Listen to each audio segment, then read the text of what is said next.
Nous sommes mardi 7 janvier 2025, il vient d'être 17h, c'est l'heure du journal en français, au micro Alassane Abdou. Les titres de cette édition. À Tillabéri, la montée des eaux du fleuve Niger inquiète les communautés riveraines. Dans ce journal, le président de la plateforme paysanne de la région alerte sur la situation. La ville de Dirkou, dans le département de Bilma, a accueilli la semaine dernière plus de 600 migrants nigériens refoulés de la Libye. Les détails avec le secrétaire général de la préfecture.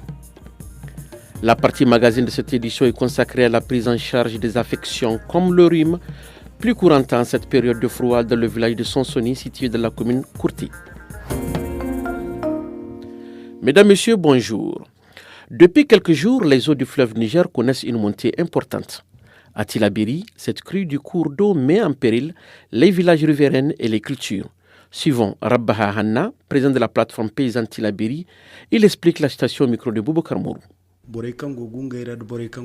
Les riverains du fleuve et les populations vivant dans les îles sont vraiment préoccupés par la montée des eaux du fleuve. Le fleuve fait peur. Beaucoup de dégâts sont déjà signalés parce qu'il y a des villages qui sont complètement sous l'eau. Les digues ont cédé à plusieurs endroits. Du coup, les jardins sont submergés et d'après ce qu'on entend sur les réseaux sociaux au sujet des dégâts importants enregistrés dans les localités de Gao et Ansongo au Mali. Si réellement cette quantité d'eau se déverse ici au Niger, les populations seront sérieusement impactées d'Aérou à Gaïa. Les communes qui seront durement éprouvées sont celles de Sinder et de Kourtei. Même les espaces pastoraux et les rizières ne sont pas épargnés. Les populations riveraines souffrent sérieusement.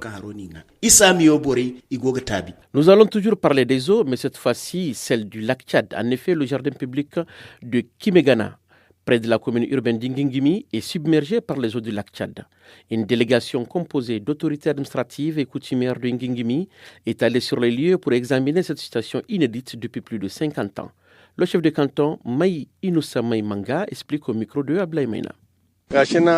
Grâce à Dieu, nous sommes venus ici au niveau du site de Kimegana, où les hommes et les femmes de Ngingimi travaillent la terre. Il y a de cela 50 ans que les eaux du lac ne sont pas arrivées. On ne pensait pas que les eaux vont revenir à Kimegana. Vous voyez partout, c'est de l'eau qui coule. Nous sommes venus avec les autorités de Ngingimi. Ici, on trouve des citronniers, des goyaviers, des dattiers, beaucoup de cultures qui sont tous inondées par les eaux. L'État a investi beaucoup d'argent en installant des panneaux solaires, en creusant des puits, mais tout est sous l'eau. Que Dieu nous accorde sa miséricorde.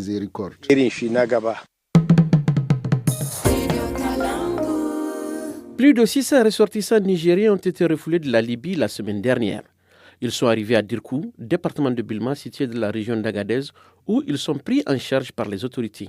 Plus de précisions avec Abaria Bagana, secrétaire général de la préfecture de Bilma. Il est au micro d'Anissé Karim. Nous avons des refoulés nigériens de la Libye. La répartition par région est la suivante. Nous avons arrêté 9 de Dosso, 183 de Maradi, dont 3 malades parmi ceux de Maradi. Niamey, nous avons arrêté 8, Kawa 102, Tillabéri 18, Ifa 1, Zender 292, dont 6 malades. Donc voilà globalement la répartition de la situation des refoulés nigériens par région. Franchement, certains ont maigri. C'est visible à l'œil nu. Ils ont vraiment perdu du poids. Et leurs conditions, telles qu'ils nous ont racontées, ça n'a pas été vraiment du tout facile, franchement. Cette fois-ci, l'ambassade du Niger à Tripoli avait pris disposition pour les accompagner jusqu'à Dirkou. Donc actuellement, nous avons des partenaires qui nous appuient dans leur prise en charge alimentaire, sécuritaire, sanitaire. L'OIM, effectivement, s'apprête à acheminer sur Agadez dès le convoi prochain. Là, vraiment, donc, les leçons sont avancées pour ces refoulés, n'est-ce pas, puissent regagner Agadez, si possible, n'est-ce pas, leurs villages respectifs.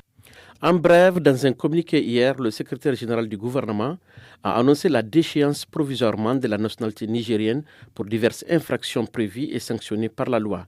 Il s'agit de Maman Sani Ali Adam et de Boussada Ben Ali. L'État du Niger les soupçonne de mener des activités susceptibles de perturber la paix et la sécurité publique, de production et diffusion de données de nature à troubler l'ordre public. Et selon toujours ce communiqué, elles auraient également tenu des propos à caractère raciste, régionaliste, ethnique, religieux et xénophobe. En bref, toujours, les dates des principaux examens scolaires au Niger pour l'année scolaire 2024-2025 sont désormais connues. Elles ont été officiellement communiquées par l'Office du baccalauréat des équivalences et des examens et concours du supérieur OBEX. Les épreuves du certificat de fin d'études du premier degré CFEPD, du certificat d'études primaires élémentaires CEPE et formation des adultes FA se tiendront le 30 juin. Celles du brevet d'études du premier cycle BEPC sont prévues pour le 26 juin. Quant au baccalauréat, les épreuves écrites commenceront le 8 juillet prochain. En visite dans la région d'Agadez, en prélude aux préparatifs du festival de l'Aïr, la ministre de l'Artisanat et du Tourisme, Mme Sofiane Areishata Guichen, a tenu à répondre à certaines préoccupations des acteurs du domaine. C'était ce week-end, au cours d'un échange avec ces derniers. Suivant la ministre, elle est au micro de Moussa Maman.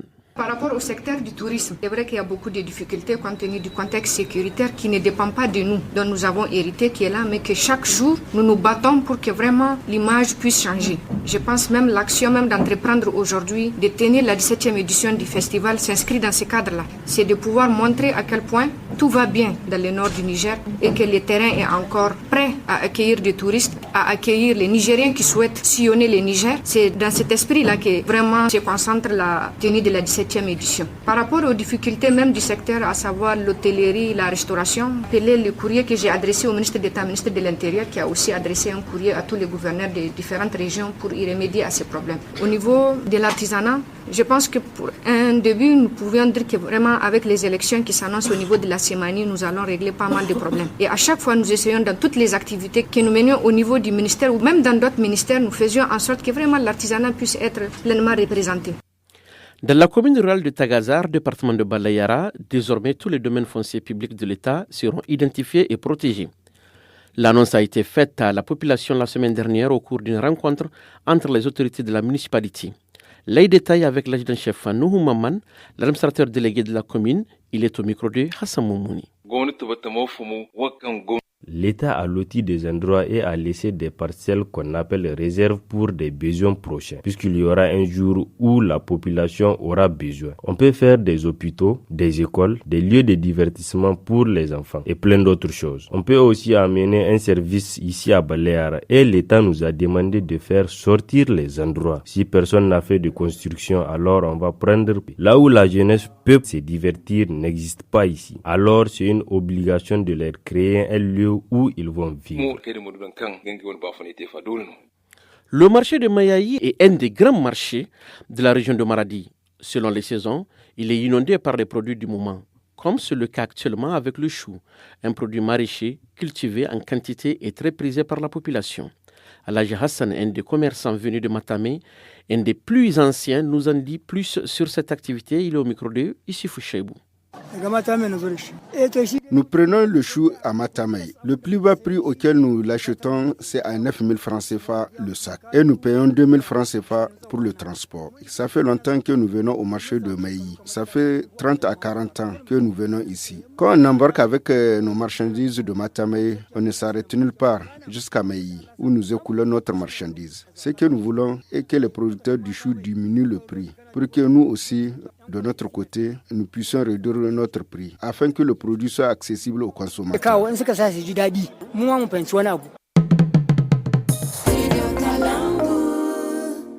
Santé à présent, situé dans la commune de Bagaza, région de Tawa, le service de santé de Chetao rencontre des difficultés en matière de fréquentation.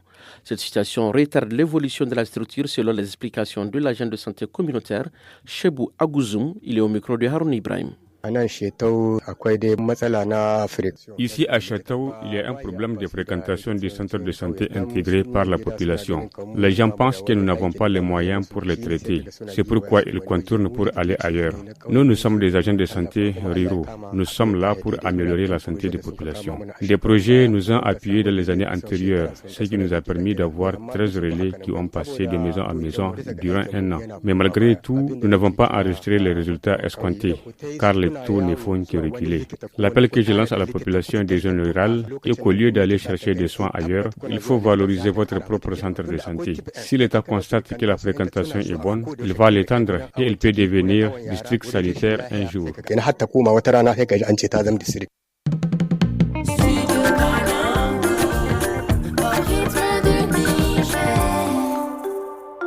Nous arrivons à la partie magazine. En ce temps d'harmattan, les affections les plus courantes sont entre autres les maladies respiratoires.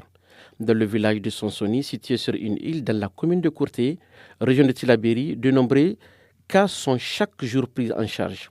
Toutefois, Mme Soumana Hadizatou Bourema, qui dirige la case de santé du village, souligne que les maires ont du mal à consulter, et ce malgré les multiples sensibilisations selon ses précisions. Elle est au micro de Omar Hamma. Suivons plutôt. En cette période de froid, quelles sont les maladies les plus fréquentes sur votre île? Pendant cette période de froid, nous constatons les signes de rhume, comme la toux chez beaucoup d'enfants, car ils sont à longueur de journée dans le fleuve. Et malgré nos sensibilisations continues, les parents ne les amènent pas en consultation au centre de santé. Elles attendent toujours que le cas s'aggrave. Nous souhaitons qu'elles n'attendent pas le dernier moment. Souvent, c'est 1 ou 2 semaines après qu'elles amènent l'enfant, des fois en milieu de nuit. Si la case de santé est en rupture de médicaments, il faut traverser le fleuve, ce qui n'est pas sans difficulté. C'est notre véritable souci, avec même certains adultes. Actuellement, avec la réduction des frais de soins médicaux, nous ne prenons que 250 francs aux patients de 5 ans à 50 ans. Et malgré cette facilité, ils ne viennent pas beaucoup à la case de santé. À votre avis, qu'est-ce qui explique cela? La raison de cette situation est le manque de produits pharmaceutiques de la case de santé. Même si l'on prescrit une ordonnance, il faut se déplacer jusqu'à Gauthier pour acheter les produits, soit un trajet de 3 à 4 heures. C'est un calvaire pour celui qui a un malade couché. Malgré les sensibilisations, les mères ne fréquentent pas souvent la structure de santé. Selon vous, pourquoi elles n'adhèrent pas? Nous mettons l'accent sur la sensibilisation pour qu'ils comprennent la situation, car de nos jours, le savoir est en ville comme en campagne et les centres de soins sont près des populations pour prendre en charge leurs malades à temps. Nous, les agents de santé, faisons de notre mieux. Il faudrait donc attirer l'attention de ces villageois sur les avantages de la fréquentation des centres de santé. Pour ce faire, nous nous appuyons même sur plus de 6 relais communautaires pour la sensibilisation porte à porte 2 fois par semaine par village. En cas de complications, que faites-vous? La case de santé dispose d'une pirogue à moteur pour les évacuations. Là aussi, les patients se plaignent des frais d'essence que nous réclamons. Ils préfèrent utiliser leur pirogue traditionnelle ou retourner à la maison, ce qui ne constitue pas de bonne solution.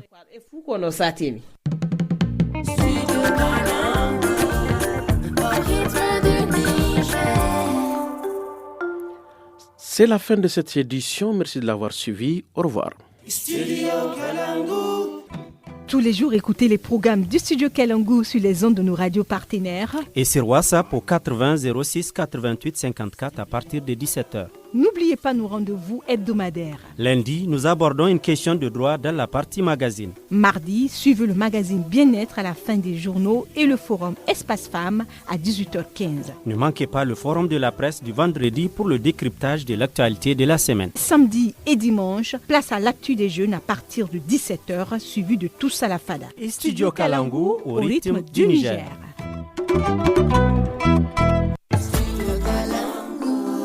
Chers auditeurs et auditrices du Studio Kalangu, à compter du 1er janvier 2025, le réseau des radios partenaires passe de 52 à 30 radios dans tout le pays. Nous espérons que cette situation, qui est indépendante de notre volonté et de celle des radios partenaires, ne sera que temporaire. Studio Kalangu.